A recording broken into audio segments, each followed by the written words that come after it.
Hello everyone, welcome to RS3 classes. UP police constable exam के लिए हम class देख रहे हैं। 23 अगस्त सेकेंड शिफ्ट में जो पेपर हुआ है उसी का हम आंसर देखेंगे। ये देखने से आप सबके कई डाउट क्लियर हो जाएंगे और पता चल जाएगा कहाँ से किस टॉपिक से प्रश्न बन रहे हैं। आगे जो होने वाला पेपर है उसमें भी आप सबके लिए ये मदद करेगा, तो इसे ध्यानपूर्वक देख लेना है। तो चलिए क्लास स्टार्ट करते हैं। हम सबसे पहले जीके का प्रश्न करेंगे। तो देखते हैं 58 क्वेश्चन से। UDHR यानी मानव अधिकार की सार्वभौम घोषणा का कौन सा अनुच्छेद उत्पीड़न से शरण लेने के अधिकार की गारंटी देता है? तो अनुच्छेद 14। आगे देखते हैं हम एनपीए का पूर्ण रूप क्या है? तो एनपीए का पूर्ण नाम क्या है? नॉन परफॉर्मिंग एसिड यानी गैर निष्पादित परिसंपत्तियां। ऑप्शन नंबर ए सही है। उत्तर प्रदेश के किस जिले में सेरा नृत्य मनाया जाता है? तो किस जिले में मनाया जाता है? ललितपुर। ऑप्शन नंबर सी सही है। व्यापक परमाणु परीक्षण प्रतिबंध संधि का मुख्य उद्देश्य क्या है? तो क्या है मुख्य उद्देश्य? नागरिक और सैन्य दोनों उद्देश्यों के लिए सभी परमाणु विस्फोटों पर प्रतिबंध। ऑप्शन नंबर डी सही है।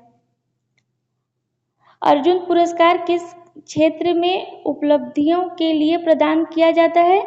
तो खेल के क्षेत्र में दिया जाता है अर्जुन पुरस्कार। ऑप्शन नंबर ए सही है। आगे देखते हैं इंडिया विंस फ्रीडम किसकी आत्मकथा है?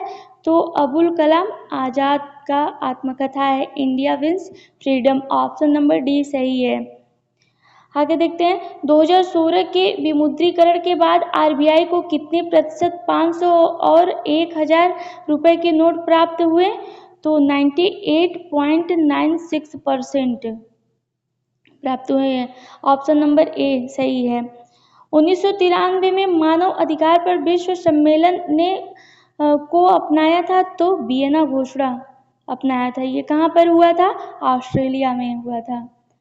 आगे देखते हैं किस संवैधानिक संशोधन अधिनियम ने लोकसभा और राज्य विधानसभाओं में अनुसूचित जातियों और अनुसूचित जनजातियों के लिए सीटों के आरक्षण को बढ़ाया? तो वो कौन सा संविधान संशोधन है? 79वां संविधान संशोधन। आगे देखते हैं हम लोकटक झील भारत के किस राज्य में स्थित है? तो किस राज्य में स्थित है? मणिपुर राज्य में स्थित है लोकटक झील।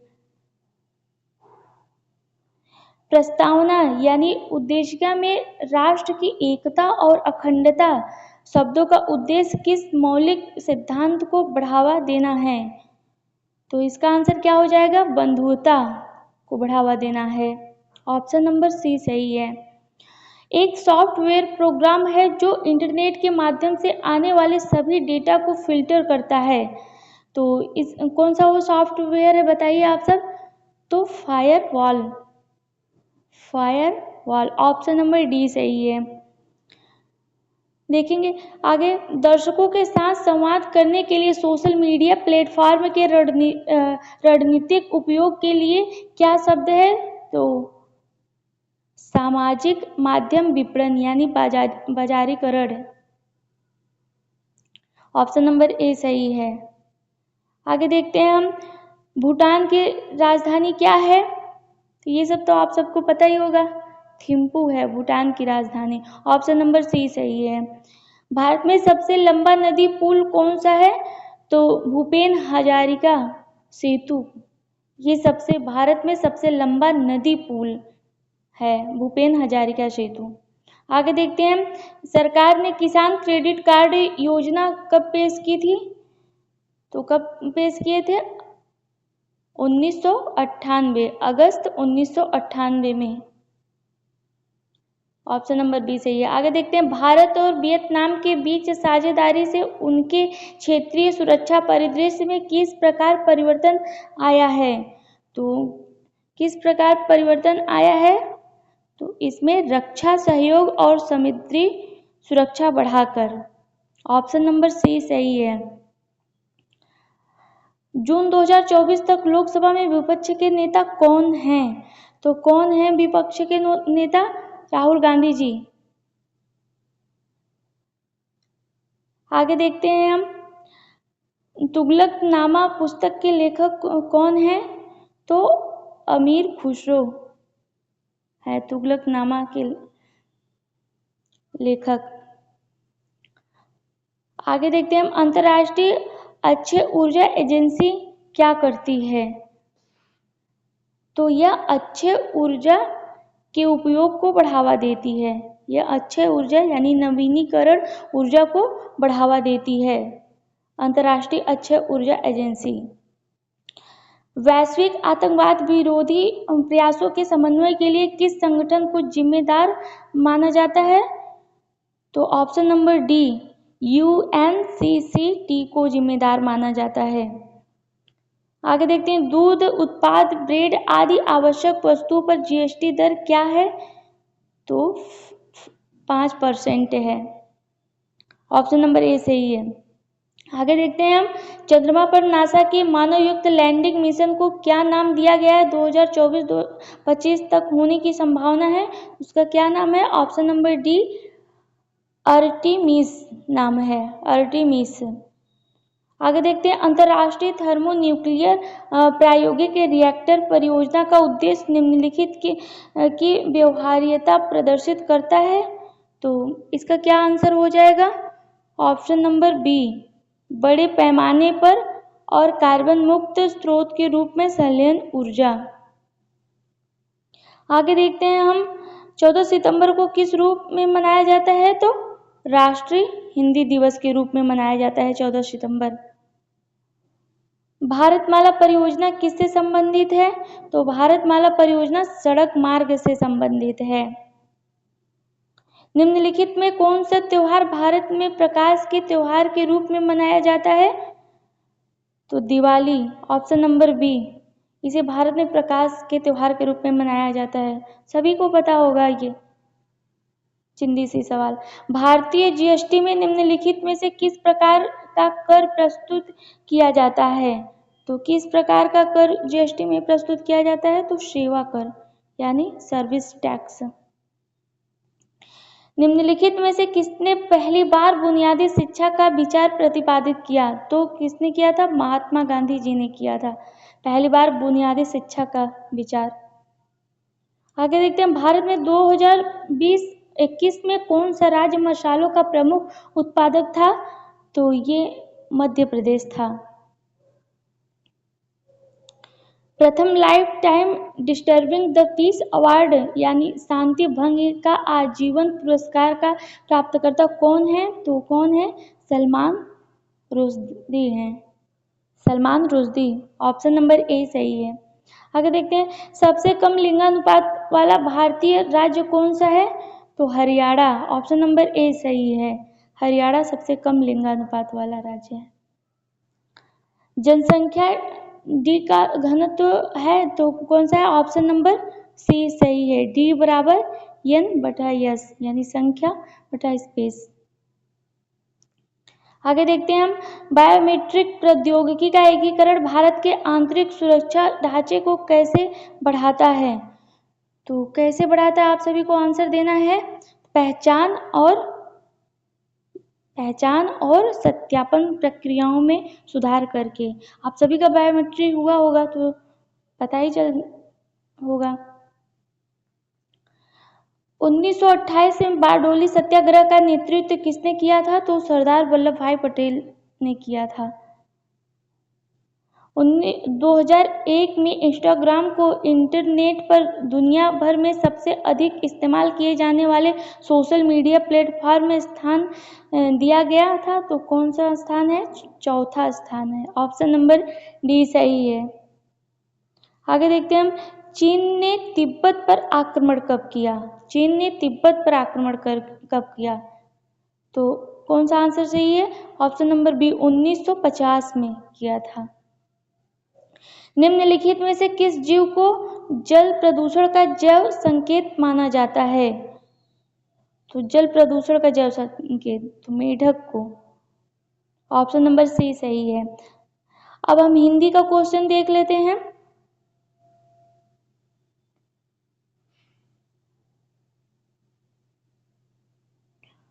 तो तो गद्यांश यानी पद्यांश से स्टार्टिंग है। तो ये झांसी की रानी सुभद्रा कुमारी चौहान की प्रसिद्ध कविता है। तो ये दिया गया है, लक्ष्मी थी या दुर्गा थी वह स्वयं वीरता की अवतार, देख मराठे पुलकित होते उसके तलवारों के वार, नकली युद्ध व्यूह की रचना और खेलना खूब शिकार, सैन्य घेरना दुर्ग तोड़ना ये थे उसके प्रिय खिलवाड़, महाराष्ट्र कुल देवी उसकी थी आराध्य भवानी थी, बुंदेले हर बोलो के मुँह हमने सुनी कहानी थी, खूब लड़ी मर्दानी वह तो झांसी वाली रानी थी। तो ये पद्यांश दिया गया है, इसमें से आप सभी को आंसर बताना है। तो कवित्री की अधिकांश रचनाएं हैं तो किसमें है? देशभक्ति के लिए, देशभक्तिपूर्ण अधिकांश रचनाएं हैं कवित्री की। आगे देखते हैं हम, खूब लड़ी मर्दानी वह तो झांसी वाली रानी में शब्द का अर्थ क्या है? तो ये शब्द का अर्थ क्या हो जाएगा? वीरांगना। खूब लड़ी मर्दानी वह तो झांसी वाली रानी। आगे देखते हैं, उक्त पद्यांश का सही शीर्षक हो सकता है। तो इसका सही शीर्षक क्या हो सकता है? झांसी की रानी के परिप्रेक्ष्य में यह कहा गया है। आगे देखते हैं, इस कविता की कवित्री का नाम क्या है? तो सुभद्रा कुमारी चौहान। इस कविता में प्रयोग किया गया रस, तो कौन सा रस प्रयोग किया गया है? वीर रस, वीर रस। और दिए गए विकल्पों में विधुर का स्त्रीलिंग कौन सा है? तो कौन सा है विधुर का स्त्रीलिंग? विधवा। आगे देखते हैं हम, तुम कब आओगे इस वाक्य में उचित विराम का प्रयोग कीजिए। तो किस चिन्ह का प्रयोग किया गया है? प्रश्नवाचक चिन्ह का। तुम कब आओगे। 1987 में मगध के लिए साहित्य अकादमी पुरस्कार किसे दिया गया? तो किसे दिया गया, आप सब बताइए।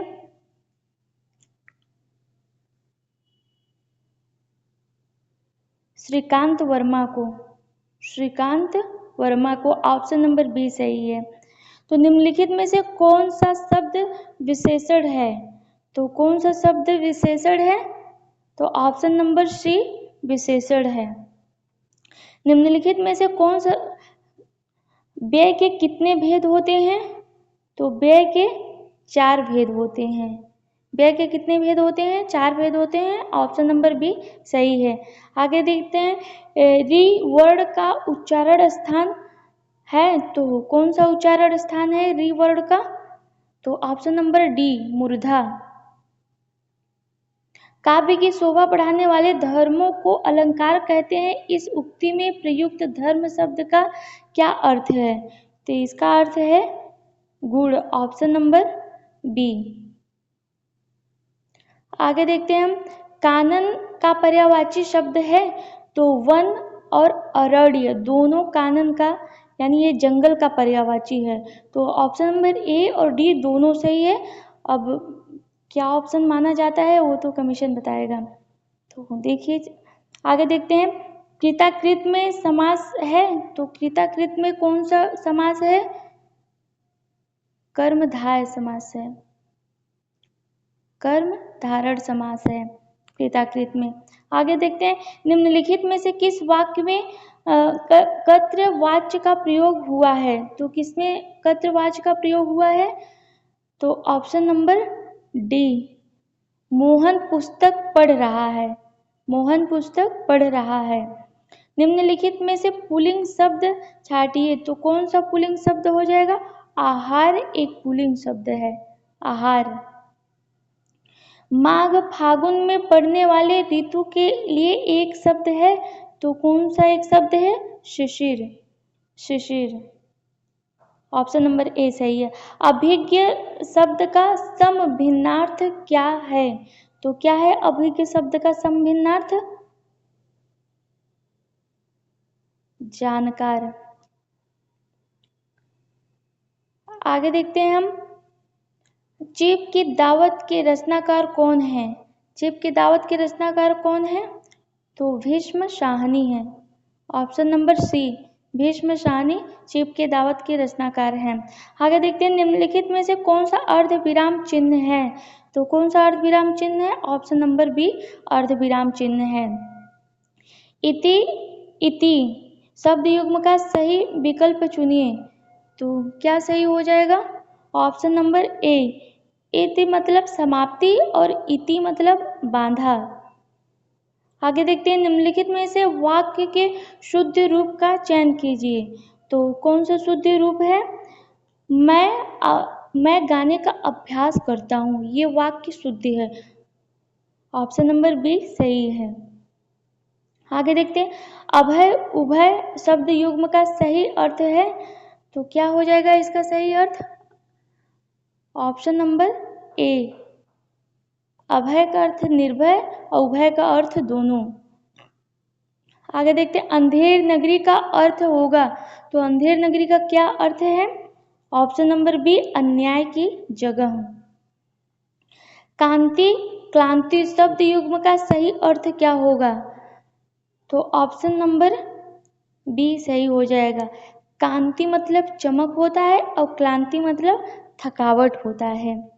आगे देखते हैं आधि व्याधि शब्द युग में आधि का अर्थ निम्नलिखित में से क्या है? तो आधि का अर्थ होगा मानसिक कष्ट। मानसिक कष्ट ऑप्शन नंबर ए सही है। त वर्ग ध्वनियों का उच्चारण स्थान कौन सा है? तो कौन सा है त वर्ग का? पता होगा आप सबको। दंत। ऑप्शन नंबर बी सही है।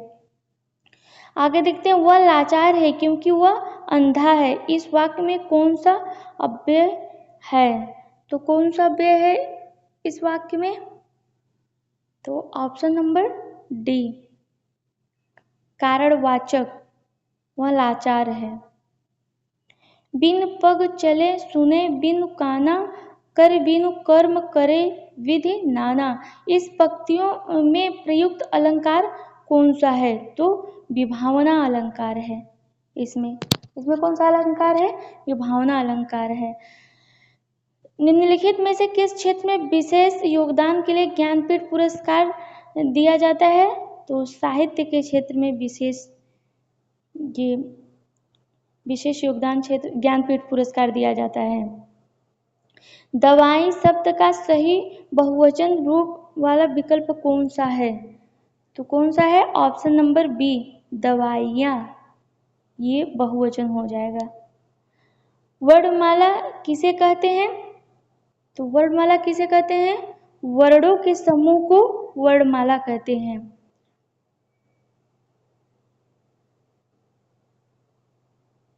आगे देखते हैं अंगारे बरसना मुहावरे का सही अर्थ क्या है? तो क्या है सही अर्थ? कड़ी धूप होना। अंगारे बरसना कड़ी धूप होना, ये आंसर हो जाएगा। Option number A. घर का रहस्य जानने वाला बड़ा घातक होता है। अर्थ बोधक लोकोक्ति है। तो घर का भेदी लंका डायन। घर का भेदी लंका ढाय, ऑप्शन नंबर बी सही हो जाएगा। निम्नलिखित में से विशेषण शब्द है। तो कौन सा विशेषण शब्द है? सुंदर, ये विशेषण शब्द है। ऑप्शन नंबर सी सही है। आगे देखते हैं मुझे बारिश में भीगना पसंद नहीं है। इस सर्वनाम का उदाहरण है। तो उत्तम और प्रथम दोनों हो जाएगा। ऑप्शन नंबर सी उत्तम और प्रथम पुरुष दोनों हो जाएगा। मुझे बारिश में भीगना पसंद नहीं है। निर्वासित में कौन सा प्रत्यय है? तो इत प्रत्यय है निर्वासित में। स्टूडेंट आप सब इसे ध्यानपूर्वक देखिएगा और कुछ क्वेश्चन इसमें ऐसे हैं कि जो डाउट हैं तो कमीशन ही उसको सही से आंसर बताएगा। तो मेरी क्लास पसंद आए तो लाइक सब्सक्राइब शेयर जरूर करिएगा। तो समाप्त करते हैं, धन्यवाद।